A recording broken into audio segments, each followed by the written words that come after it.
Hey everyone, this is Tracy with Color Me This. I have an update on my Brutfuner 520 flower box set, swatching, and storage actually. I'm working on both. So if you have this set and you haven't done anything to organize it, or you're thinking of getting this set, I have come up with, for me, the fastest way to get them swatched and in color family order, though not quite in the order that I prefer. It is an order that does not require any effort on my part. I think it's the absolute fastest way to accomplish the order.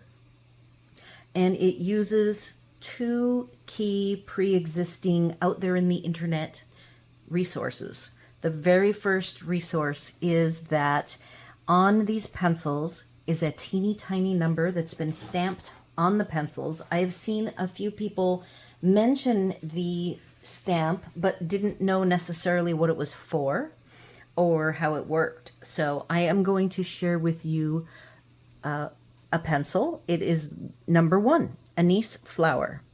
And here is where I took a blue chalk marker, actually it's a metallic marker, Crafter's Square from the Dollar Tree. I have 2 of them that I have pulled out for this effort, a dark one for light pencils and a white for dark pencils. So I rub a little bit of that on, and then I do have some alcohol sitting beside me. I find if I don't wipe it off fast enough, it does stick, and I just use a paper towel to wipe it off, and then I have a Q-tip that I put some alcohol on as needed. So here's like my mess. And I tried experimenting with some different options, and this has worked out to be the best way for me to get those numbers revealed. And those numbers, if you wonder what they are indeed 1 through 520. And this chart, which is available as one of the images on all of the marketing for any site that's selling this 520 flower set, you get this chart and you print it out, and it is in color family order, going from white to yellow, yellow to orange, orange to the browns, browns to tan, then greens, greens to blues, blues to, say, pink, pink to red, red to purple, purple to black to gray, and then in the bottom here are the metallics and the neons. And at the very bottom, there are 5 numbers that probably, I haven't hit them yet, but they're probably metallic. I don't think they're neon by the tone. I think the neons are these brighter colors, but I think there are 5 metallics that got stuck at the bottom. And I do own the 500 case, so I picked an extra case. I have a bunch of student pencils, the Pring 50s, and I bought extras of these. So one side, the reason why I picked this one is it has 2 sides, and I'm already putting the neons on one side and the metallics will be in the other. They're not pencils I will use often enough to have them in sort order, and it's not enough in quantity that if I did choose to use either metallic or neon, I could probably just lay them out and pick from them sitting out, or put them up in one of my Lazy Susan circle tools. Okay, so in conjunction with the 1 through 520, which was a huge eye-opener for me, and it was like, wow, okay, I can accept this. If I then choose to reorder them, I'm doing an extra step that I can take them all out of the case. And what I am doing, there are 20 trays in total. And in this tray setup, there's the flower box that I call the G flower box, which is the green predominantly, and then there's the P for the pink, because it has a giant pink flower on front of it. The pink case is all evens, the green case is all odds.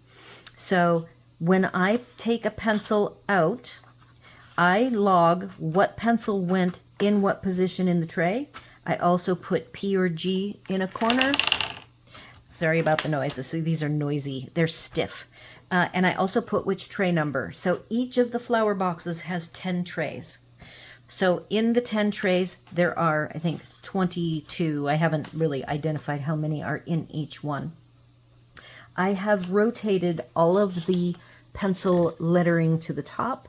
And when I do the number reveal using those two metallic markers from the Dollar Tree, and I picked them because they were the least expensive ones. I think I paid $1 at the time. Now Dollar Tree is $1.25. So it is possible if you buy some acrylic markers from Temu or something that you could find something even less expensive than those.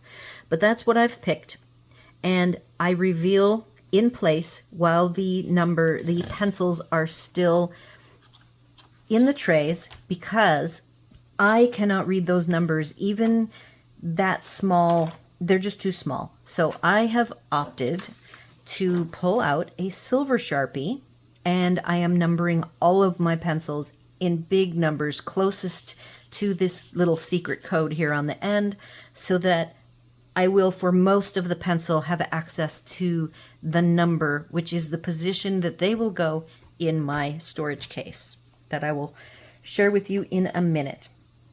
The trick is, I had already taken a few of these out at the point where I realized, ooh, if I ever wanted to do my own sort order, which I don't have the energy for at the moment, I am going to live with the first sort order for a time before I decide. And if it's really that important to me to put them in my own sort order, I will be taking them out of the case and I will be putting them back in the trays. So the trays actually are in somewhat color family order, so it should be not too challenging for me to get them back in the order that they were. And I have also taken pictures of every tray to have a record. So if I ever need to refer back to a particular box, a particular tray, if I end up putting these back together again, I will have every reference I need to get them back into their location in storage. So this is the evens. Here's how it looks. You'll see that the numbers are kind of random, but these are all yellows. This 508, it jumps out at both of us, tells me that is a neon. And I already put it in the neon container. This 510 here, I left in so you could see how bright that is. The neons jump out at you. The metallics are going to be obvious because they have a metallic pattern to the paint. So the odds I also left. I made a couple of changes. At first, all of these I did in black. And then I did not like them in black. After I switched to the silver, and so this is the odd tray, and that's the one I started with. So when I went over here to the evens, I did everything in silver, and the organizer in me really liked the look of the silver number over the black number, and I certainly did not really like the mix of the black and the silver. So I have some blacks. The alcohol will remove the black, so I will be able to fix the few of them that I'll show you in the case itself that are still black. And other than that, then the next step is swatching. How am I swatching these? I didn't want to have to write out all of the information, so I was going to put it all in a database. And right when I was to the point where I was going to be putting it in a database, I found a resource that actually already takes this chart, as far as I can tell. It takes this chart, and they had typed it somehow. There are some typos, but I'm not going to worry about the typos at this point, because I don't think, if I have these all swatched, all of my other pencil sets, none of them are in a database. So I technically don't need a database. The only purpose for the database was to get everything logged nicely in a way to be able to print out a swatch in my format of my swatching that I do. And my swatches are a tall 4.5 by 11, 4¼ by 11 sheet of paper. So this is the format that I choose to have my swatches in. So my purpose for creating the database was to be able to print out these long strips on my on some sticky back label maker paper that was full length. I did this with my Marie's, and so that's where I was initially going with this. And there are, I believe, 18 per row, a total of 36. So that was the purpose for the database. Then I found, in conjunction with this lovely chart provided by the Brutfuner marketing people, I found another chart that was in the same sort order as that 520, but it was done by a fellow colorist. And I am looking for a resource. Here it is. The person who created it is, I believe, French. I will have the link. I will find their website link. It is not on this piece of paper. So Bruno Art Gallery is the person who created this chart. Here it is. I cut off the bottom half of the chart because I only needed, for my purposes of coming up with my own chart based on their names and numbers, I just needed the top half because I need the top of each of these rows. These rows, they're 5 per page, so there's 20 total rows, which if I am doing sheets, I need 5 sheets because each sheet is 2 sets, 4 rows. And I was able to take their PDFs, use a tool called the snipping tool, and I hope this doesn't offend them that I did this. I am totally giving them credit, and I will show you what I did in Word. I'm a pretty proficient technology person, so for me this was not a challenge, and it may be a challenge for you, but I also did not create this tool, so I'm not quite comfortable releasing it. If I get enough people asking for it, I will send Bruno Art Gallery a request to see if I can release this. It might be that they will want me to add their name to the very bottom of the page, which I can do if I need to do that. But it's possible that you'll want to do your own thing. So here is the sheet. I am laying it out horizontally, and if I lay out this half sheet, it fits perfectly the 2 rows. So the only difference that I see so far between what I was able to come up with using Bruno's existing list is that the number of pencils down each row is different. I'm counting.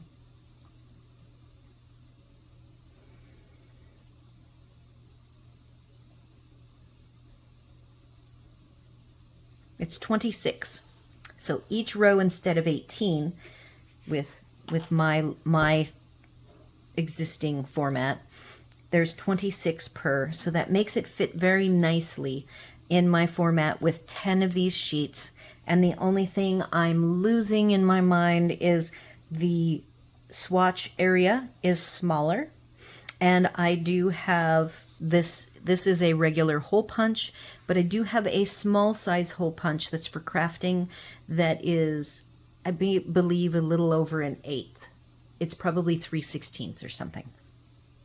So what I am provided by using Bruno's Art Gallery data is the code on the pencil and the name of the pencil, and what I am handwriting on every single one of these, which is the only thing that will bother me. So perhaps one day I will get them in a database, but I have a particular need for coloring in the small victories, doing my daily color, and I really want to use these in my rotation. So I have just been handwriting 3 additional bits of information. I've been adding the number from the tiny number that I have been revealing with the light or dark pencils or pen, and the tray that it is in, and whether it's the green or the pink, but I don't really need that because I know that by the number. I could actually just do 2 bits of information. I realized that after I had started numbering, adding this data, that I know by even or odd whether it's in the green or the pink. So the last piece of information is superfluous. I don't really need it. So this is what I am doing. The final thing to share with you is what the actual case is that I'm storing these in, which is quite large. So I am going to pause the filming and I'm going to raise up my camera so that I can show you the ones that I have put in place. The only other interesting thing I did here, when I went ahead and cut this in half, I only needed the top information again, so that when I'm cutting and pasting the lists into Word, because these were each sheet was done in Word. There are 5 sheets, and I have saved each of them as 520-1, 520-2 through 520-5. And this sheet that ended up being half, and again is big, I could have left it full height. I just felt that I wanted to have it the size of my swatch, just for the feel of it. And the ones are the 4 that are on sheet 1. And then I can line up and know that Brilliant White, Banana Cream, let's see if you can see this, Peach Quartz, and Shaved Chocolate. So those are my ones. Flip to the next page. The top of the next page is, since Bruno's Art Gallery has 5 rows on his swatch, it is the first position on my second page's swatch, and it's called Biscuit at the top. And then I can flip the page. So I identified all 4 rows because my layout is different than his layout. And that is what I used this to do all 5 of my Word document sheets. Here's where I messed up and I fixed it, which is why I pre-printed these out, stapled them together, and then identified which ones were going to go for which page. So I have this lovely page. I am still working on the first trays, so I have only been doing the yellows. I haven't even got into the reds yet.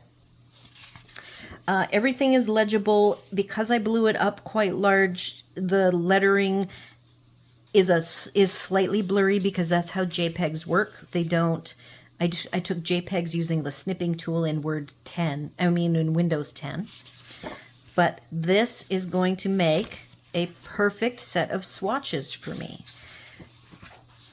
And here's where I did 5 of the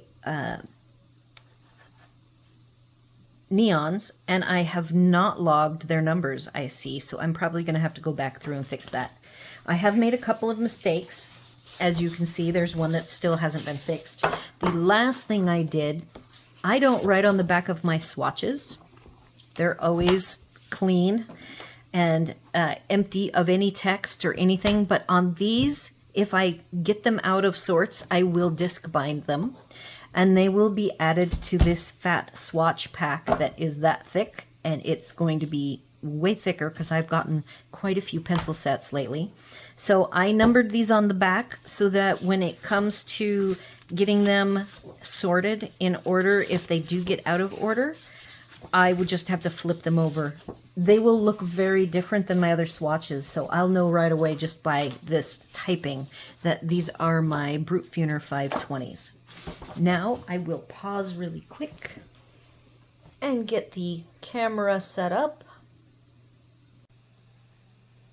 All right, I'm all set up. I've got some light on here for making everything clear. The case is large enough that it fills up the entire space. To give you a reference of how big this case is,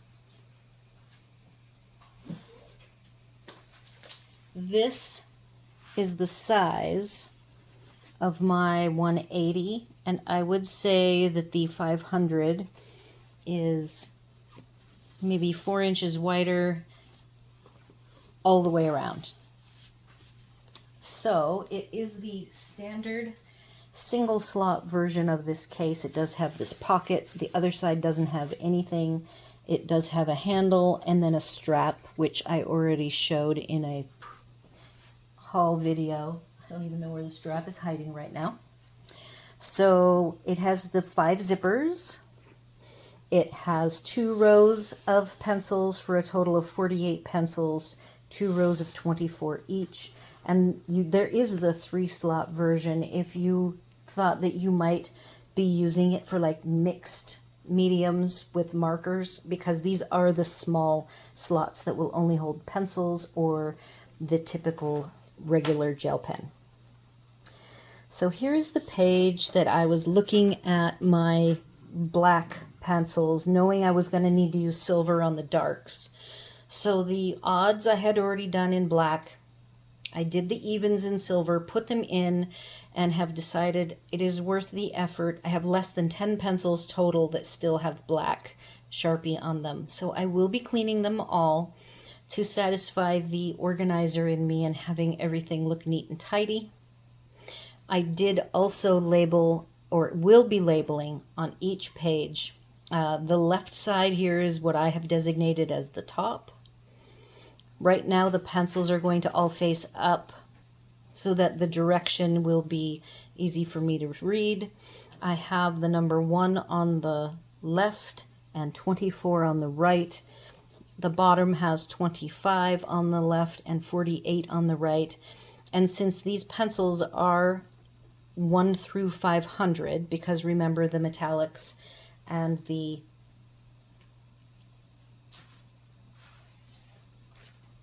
neons will not be in here. We do have, toward the end, there will be some gaps in my numbers, and I may designate those so that it doesn't mess me up. So once I get everything in place, there were those 5 numbers that I showed you I felt were metallic because they're at the bottom. These 5. But because they're at the bottom, that tells me that when I hit spot 188, and 266, 353, 54, 454, and 455. Those will mess up the marching order of the pencils. So I have not thought that far ahead. So that's everything that I have regarding the pencils. I will be releasing a part 2 that will probably be short, where after I have it all put together, I will go ahead and will walk through every page in my book here, as well as once my swatches are all cut up and disc bound, I will do a flip through of the swatches as well, because some people might find that a fun thing to do. That concludes this video. Thank you so much for visiting my channel today, and welcome back if you are returning. I do want to hear what you guys think of my storage ideas for the 520s, and if you have anything to add, I would love to read it, and I am sure the rest of the community visiting would love your input as well. Be sure to do all of the YouTube things, like, share, comment, and consider subscribing. And until the next one, take care.